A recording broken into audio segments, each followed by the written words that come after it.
Les terrasses font partie de la vie parisienne. Mais Paris ne peut se réduire à une gigantesque terrasse. L'ouverture des terrasses éphémères était une nécessité, nous sommes tous d'accord là-dessus. En pleine pandémie, ça permettait aux Parisiens de sortir.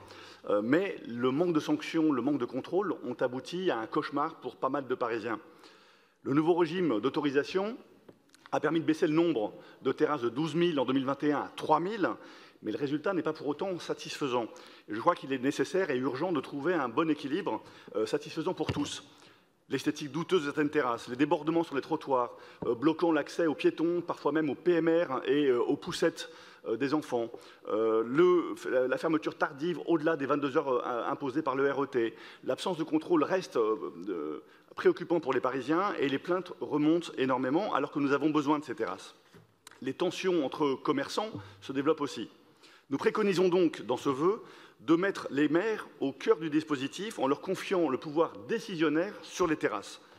Ils ont besoin de cette information hebdomadaire, comme disait Fatoumata Komé, de verbalisation de terrasses qui n'ont pas respecté le RET. Ils ont besoin de pouvoir connaître les points noirs de leur arrondissement avec une bonne granularité pour pouvoir faire de la médiation plus active, pour pouvoir éventuellement renforcer les contrôles et enfin appliquer des sanctions, notamment la révocation des terrasses. Les maires connaissent leur arrondissement. Ils peuvent aussi demander l'installation de méduses, ces capteurs de son qui permettent de détecter les débordements dans les rues qui sont des points noirs de leur arrondissement. Munis de cette boîte à outils, les maires pourraient alors mettre en place un comité terrasse estivale réunissant les riverains, les représentants du monde de la restauration, les associations concernées par le bruit, le droit au sommeil notamment, les élus, et permettre ainsi à des solutions consensuelles dans un esprit de médiation. Merci.